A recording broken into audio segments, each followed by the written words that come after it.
बच्चों अगर आप भी क्लास 12th में आर्ट्स जैसे सब्जेक्ट को पढ़ रहे हो और अगर आपके पास पॉलिटिकल साइंस जैसा सब्जेक्ट है और आप सीयूटी एग्जाम 2027 में एक बार में ही क्लियर करना चाहते हो और अपने इस सब्जेक्ट में 250 में से 250 स्कोर लेके आना चाहते हो, तो ये सब चीजें बच्चों आपके लिए मुमकिन है। और आज की इस वीडियो में बच्चों मैं उन्हीं के बारे में आपको बताने आया हूं, जिसमें बच्चों मैं चर्चा करूंगा आपके सिलेबस की, बात करूंगा सीयूटी एग्जाम के पैटर्न की और बताऊंगा कि आप कैसे सीयूटी एग्जाम की तैयारी पॉलिटिकल साइंस जैसे सब्जेक्ट में कर सकते हो, वो क्या क्या तरीके हैं, क्या क्या इसके अंदर पूछा जाता है, सारी चीजें बच्चों A to Z इंफॉर्मेशन देने वाला हूं और लास्ट में बच्चों इसका सॉल्यूशन भी आपको जरूर मिलेगा। तो बच्चों सबसे पहले आज जो हमारी चर्चा रहेगी वो इन चीजों से रिलेटेड रहने वाली। अगर आपको लगता है बच्चों कि अगर कोई आप इंक्वायरी है, कुछ चीजें पूछना चाहते हो, बच्चों ये मेरी ईमेल आईडी है। आपको कभी भी लगे आपको कोई स्ट्रेटजी है, नोट्स है, रोड मैप है, टाइम मैनेजमेंट है, बोर्ड और सीयूटी की प्रिपरेशन है, डायरेक्ट बच्चों आप मुझे मेल करके अपनी जो भी प्रॉब्लम है वो बता सकते हो। सिंपल है। अगर ये नहीं हो पाता तो ये मेरा टेलीग्राम चैनल है, इसे स्कैन कीजिएगा, आप ज्वाइन कर लीजिएगा, यहाँ पे इतने सारे बच्चे ऑलरेडी हैं। अब बात कर लेते हैं बच्चों आज के इस वीडियो में, जिसमें बच्चों आज हमारा क्या क्या मेन चीजें रहेगी, मैं आपको पैटर्न, सिलेबस और स्ट्रेटजी बताने वाला हूं। सबसे पहले बच्चों बात करते हैं आपका एग्जाम का पैटर्न क्या रहने वाला है। याद रखिएगा एक बात कितनी अच्छी लिखी है कि रणभूमि में विजय पाने के लिए चक्रव्यूह के नियमों को समझना अनिवार्य होता है। और उसी तरीके से सीयूटी एग्जाम को अगर आप एक बार में क्लियर करना चाहते हो तो सबसे पहले जरूरी होता है कि इस एग्जाम के पैटर्न को समझना कि आखिरकार ये एग्जाम हमसे मांग क्या रहे और हमें करना क्या क्या है इसके अंदर। तो बड़ा सिंपल सा इसका पैटर्न है, ज्यादा कंफ्यूज होने की जरूरत नहीं। ये है बच्चों आपका पूरा का पूरा एक मॉडल जिसको आपको फॉलो करना है। बहुत से स्टूडेंट एग्जाम जब पास आ जाता है तब जाके इसके बारे में जानते हैं और उन्हें तब भी इतने सही तरीके से नहीं पता होता। लेकिन अगर आप ये वीडियो देख रहे हैं तो ये आपका फर्ज बनना चाहिए कि आपको चीजें पहले से ही क्लियर रहे। जैसे बच्चों ये जो आपका एग्जाम होगा ये सारा का सारा एमसीक्यू बेस्ड होगा। क्या होगा? Multiple choice question. एक क्वेश्चन उसके 4 ऑप्शन मिलेंगे। जैसे टोटल जो आपके क्वेश्चन रहने वाले हैं वो रहेंगे बच्चों 50। हर एक सब्जेक्ट के 50 ही क्वेश्चन रहेंगे बच्चों, ठीक है। और आपको करने भी 50 होंगे, ऐसे नहीं है कि 40 कर लो 45 कर लो। पहले होता था, छूट मिल जाती थी, अब नहीं होता। जब आप इन क्वेश्चन को हल करोगे तो हल भी आपको इतने ही करने हैं बच्चों, कोई यहाँ पे चॉइस नहीं दी गई है। फिर बात आती है बच्चों इसका कितना टाइम मिलेगा आपको एक पेपर को सॉल्व करने में, तो वो है पूरा 1 घंटा, यानी कि 60 मिनट का पूरा पेपर रहेगा।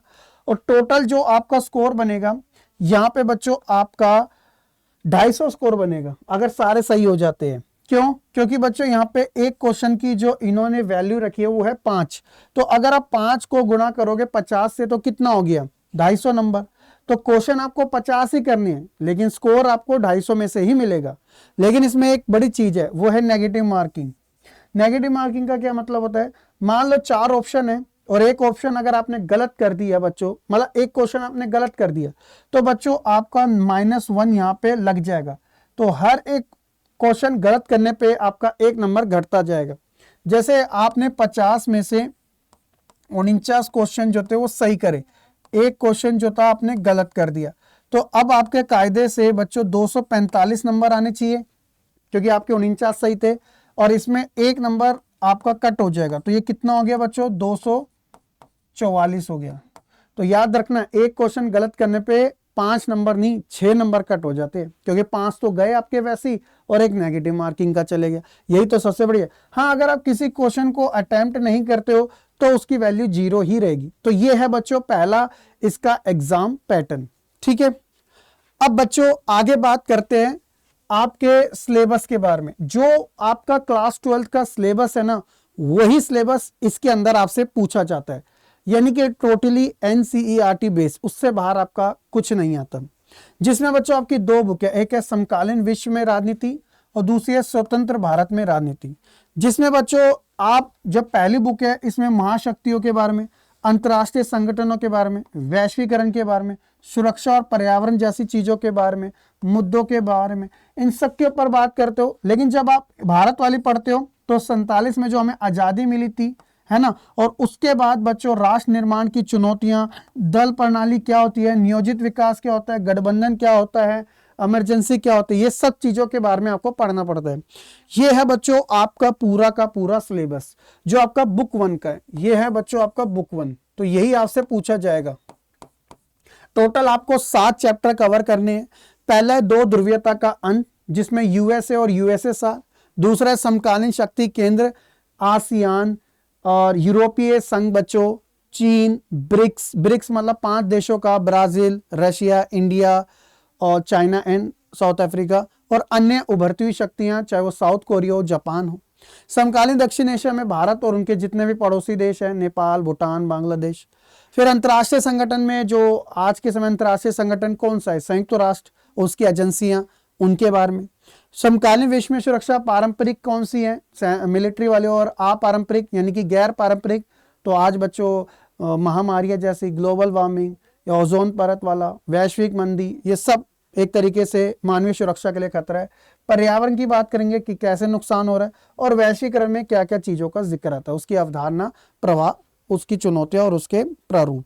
फिर बच्चों सेकंड बुक के अंदर ये सारे चैप्टर करने हैं। इसमें आपको 8 चैप्टर, जैसे राष्ट्र निर्माण की चुनौतियों में भारत का एकीकरण, संविधान का निर्माण, शरणार्थी की समस्या, राष्ट्रीय एकता की चुनौती, एक दल के अंदर कांग्रेस के बारे में, नियोजित विकास में पंचवर्षीय योजनाओं के बारे में, भारत के विदेश संबंध में चाइना और पाकिस्तान का जिक्र आएगा, कांग्रेस व्यवस्था में इंदिरा गांधी का जिक्र आएगा, लोकतांत्रिक व्यवस्था में बच्चों आपातकाल का जिक्र आएगा, और क्षेत्रीय आकांक्षाओं में आप उत्तर भारत और उत्तर पूर्वी भारत राज्यों के बारे में पढ़ोगे, और भारतीय राजनीति में बीजेपी, कांग्रेस जैसी चीजों के बारे में आप पढ़ोगे। ये आपका टोटल बच्चों सेकंड बुक है, जो स्वतंत्रता के बाद की राजनीति के बारे में बताएगी।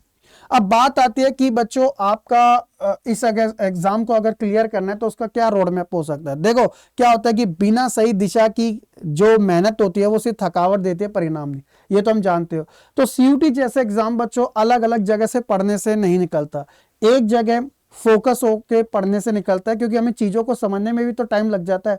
आज यहां से ले लिया, कल वहां से ले लिया, तो इससे दिल को सिर्फ संतुष्टि मिलेगी, लेकिन परिणाम कभी नहीं निकलेगा। रैंडम स्टडी को बच्चों आपको अवॉइड करना पड़ता है। तो इसके लिए बच्चों आपके लिए 4 ऐसे मेथड बताए गए हैं। जैसे पहला जो है बच्चों, ये है आपका की, सबसे इंपॉर्टेंट एनसीईआरटी। तो दोनों बुक जो है उसकी लाइन बाय लाइन करके बच्चों आपको पढ़ाई करनी होती है, और जो फैक्ट होते हैं उनको बच्चों लिखना होता है। लिखो जितने भी फैक्ट है। फैक्ट को कैसे लिख सकते हो, टाइमलाइन में लिखो बच्चों, टाइमलाइन में लिखो, उसके फ्लो चार्ट बनाओ वगैरह सब चीजें बच्चों, इनके शॉर्ट नोट्स बनाओ। डिलीटेड टॉपिक कभी कभार, जी हाँ बच्चों परेशान नहीं होना, कभी कभार बच्चों ये उसका ध्यान घूमता है तो पूछ लेता है, लेकिन वो बेस बना के पूछता है, लेकिन आपको इतना फिक्र नहीं करनी। और मॉक टेस्ट जब तक आप नहीं लगाओगे एमसीक्यू के, तब तक बच्चों आपका काम नहीं होगा, ठीक है।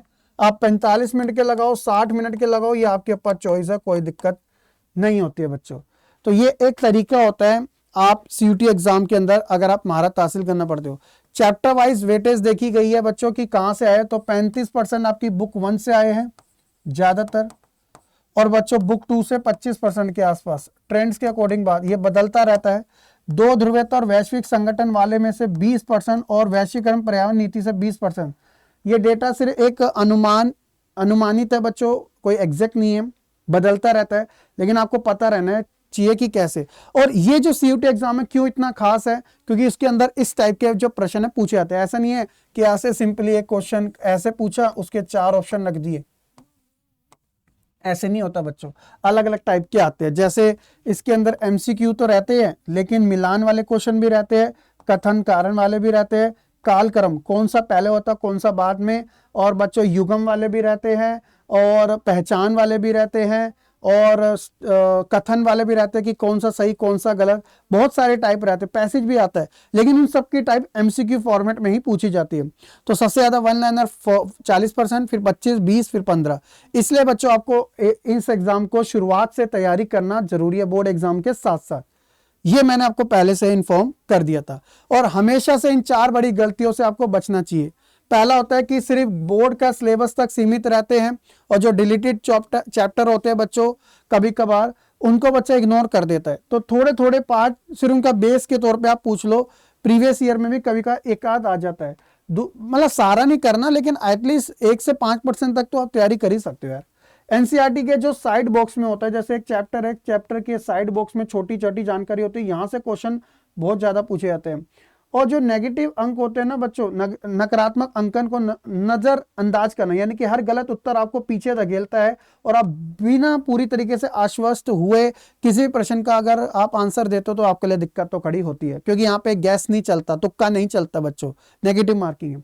और टाइम मैनेजमेंट, क्योंकि बच्चों एक तरीके से यहाँ पे 60 ही मिनट मिलते हैं और 50 क्वेश्चन आपको अटेम्प्ट करने होते हैं। यहाँ गलत लिखा है, 60 मिनट मिलते हैं, 50 क्वेश्चन अटेम्प्ट करने होते हैं, और इसी में भी इतना लिमिटेड टाइम है और हर टाइप के क्वेश्चंस आते हैं, कई का ज़्यादा टाइम भी ले लेते हैं। तो बच्चों आपको कंपटीशन को भी हराना है, तो इन सारी चीज़ों से बच्चों आपको बचने की ज़रूरत होती है।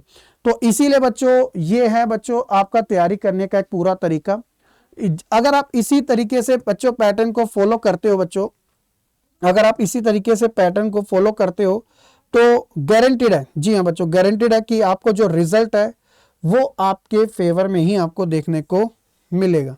ठीक है, तो ये था आज की इस वीडियो में। और जैसा कि बच्चों मैंने आपको बताया था कि इसका सॉल्यूशन आपके लिए क्या हो सकता है, तो देखो यार हमने क्या किया था कि बच्चों को ना रिकॉर्डेड बैच दिया था, मतलब ये हमने लाइव पढ़ाया था, अब ये रिकॉर्डेड बैच है सारे बच्चों का।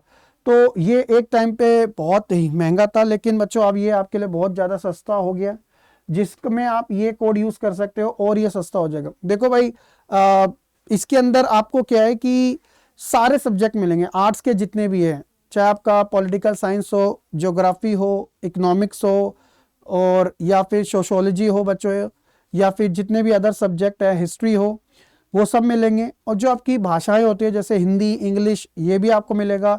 और जो जीएटी होता है, इसके अंदर एक जीएटी भी होता है बच्चों, बहुत से कॉलेज जैसे बनारस हिंदू यूनिवर्सिटी, इलाहाबाद यूनिवर्सिटी, उसमें जीएटी कंपलसरी होता है आर्ट्स वाले बच्चों के लिए। तो उसमें जनरल एप्टीट्यूड टेस्ट, जिसमें रीजनिंग आती है, क्वांट्स आता है और जीके जीएस आता है। तो इनके भी 3-3 सब्जेक्ट होते हैं, लेकिन पेपर एक ही होता है, पार्ट अलग होते हैं। तो वो तक बच्चों आपको एक सिंगल हिंदी माध्यम के आर्ट्स डोमेन और जीएटी एंड लैंग्वेज बैच में आपको रिकॉर्डेड वर्जन में मिलेगा। और अगर आप इसमें इंटरेस्टेड हो तो आप कैसे ले सकते हो, तो ये अड्डा 24/7 की ऐप है, इसी ऐप को आप डाउनलोड कर सकते हो। अगर आप वेबसाइट से लेना चाहते हो तो आप वेबसाइट से, जहां से भी लेना चाहो, तो आपको करना क्या होगा, ऑल कोर्स होंगे, तो यहाँ पे आपको यूजी पीजी एंट्रेंस पे क्लिक करना होगा, और फिर उसके बाद बच्चों ये जो सीयूटी हिंदी मीडियम है उस पर क्लिक करना होगा। फिर यहाँ पे सीयूटी आर्ट्स इन हिंदी, थोड़ा सा अगर आप नीचे जाओगे बच्चों, तो जैसे अगर आप बुक लेना चाहते हो, मेरी एक खुद की ज्योग्राफी की बुक भी है बच्चों, आप बुक भी ले सकते हो। और हिंदी माध्यम का ये वाला बैच जो है वो आपको अभी कितने का मिल रहा है, 799। लेकिन आप इसमें जो 27% है इसे हटा के मोर ऑफर पे क्लिक करोगे, तो जो मैंने आपको कोड बताया था, मतलब ये मेरा ही कोड है बच्चों एक तरीके से, जो कंपनी की साइट से मिलता है। तो जैसे ये कोड है, तो ये टीचर के कोड होते हैं, तो आप इसे अप्लाई कर देते हो बच्चों यहाँ पे। तो ये अप्लाई होने के बाद अब ये 27 से 30% हो जाता है, तो ये बच्चों आपका 766 रुपये हो जाता है। और यही बैच अगर आप इसे ऐप से लोगे ना, तो ऐप में कॉइन होते हैं, उन्हें भी यूज कर लेना, तो ये 766 से और ज्यादा कम हो जाएगा इस कोड के साथ। तो ये आपके लिए एक अच्छी चीज है, अगर आप चाहते हो तैयारी करना तो आप जरूर इसके साथ जुड़ सकते हो। तो ये था बच्चों आज के सेशन में कंप्लीट पॉलिटिकल साइंस का पूरा सिलेबस जो कि मैंने आपको बताया था, और मैंने आपको सारी चीज़ें शेयर कर दी है। अगर आपको कुछ जानकारी चाहिए तो ये मेरी ईमेल आईडी है, यहाँ से आप पूछ सकते हो। और अगर आप मेरे टेलीग्राम से ज्वाइन होना चाहते हो तो बच्चों वो इसे आप स्कैन कर लीजिएगा या ये सर्च कर लीजिएगा, टेलीग्राम में आपको मिल जाएगा। यही था आज के इस सेशन में, उम्मीद है कि आपको अच्छे तरीके से समझ आएगा। अगर कोई डाउट है कमेंट सेक्शन में मुझे जरूर बता दीजिएगा। बहुत बहुत शुक्रिया, मिलते हैं नेक्स्ट वीडियो में। खुश रहे, पढ़ते रहे और ऐसे ही आगे बढ़ते रहे। जय हिंद।